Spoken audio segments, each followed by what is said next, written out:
عبید اللہ بن عبداللہ سے منقول ہے کہ میں حضرت عائشہ رضی اللہ تعالیٰ عنہ کے پاس گیا اور کہا کیا آپ مجھے رسول اللہ صلی اللہ علیہ وسلم کے مرض الموت کے بارے میں بیان نہیں فرماتی؟ وہ فرمانے لگی جب رسول اللہ صلی اللہ علیہ وسلم زیادہ بیمار ہو گئے تو فرمانے لگے کیا لوگوں نے نماز پڑھ لی ہے؟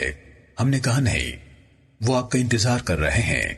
آپ صلی اللہ علیہ وسلم نے فرمایا میرے لیے ٹب میں پانی ڈالو۔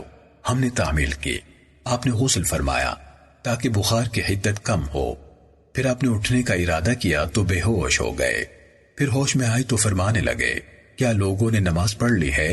ہم نے کہا اے اللہ کے رسول نہیں، بلکہ وہ آپ کا انتظار کر رہے ہیں۔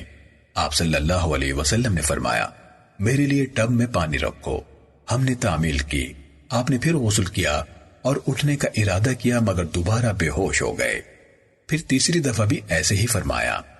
حضرت عائشہ رضی اللہ تعالیٰ عنہ نے کہا لوگ مسجد میں بیٹھے عشاء کی نماز کے لیے رسول اللہ صلی اللہ علیہ وسلم کا انتظار کر رہے تھے۔ آخر رسول اللہ صلی اللہ علیہ وسلم نے حضرت ابو بکر رضی اللہ تعالیٰ عنہ کو پیغام بھیج دیا کہ لوگوں کو نماز پڑھائیں۔ قاصد ان کے پاس آیا اور کہنے لگا رسول اللہ صلی اللہ علیہ وسلم آپ کو حکم دے رہے ہیں کہ لوگوں کو نماز پڑھاؤ۔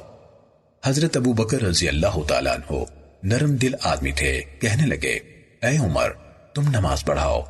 انہوں نے کہا آپ ہی اس اعزاز یعنی امامت کے سب سے زیادہ حقدار ہیں۔ پھر ان دنوں میں حضرت ابو بکر رضی اللہ تعالیٰ عنہ نے نمازیں پڑھائیں۔ پھر رسول اللہ صلی اللہ علیہ وسلم نے اپنی طبیعت میں افاقہ محسوس کیا تو آپ نماز ظہر کے لیے 2 آدمیوں کے سہارے تشریف لائے۔ ان 2 آدمیوں میں سے ایک عباس رضی اللہ تعالیٰ عنہ تھے۔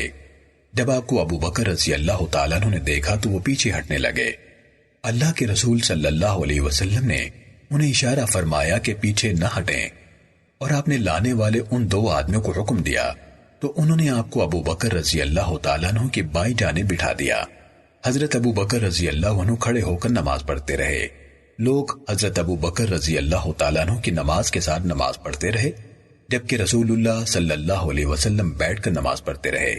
عبید اللہ نے کہا میں حضرت ابن عباس رضی اللہ تعالیٰ عنہما کے پاس گیا اور میں نے کہا کیا میں آپ پر وہ روایت پیش نہ کروں جو مجھے حضرت عائشہ رضی اللہ تعالیٰ عنہ نے اللہ کے رسول صلی اللہ علیہ وسلم کے مرض الموت کے بارے میں بیان کی ہے؟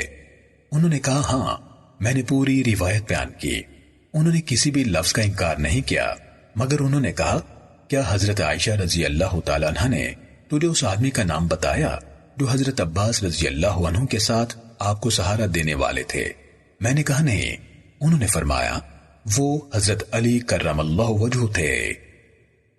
سنن نسائی حدیث نمبر 835۔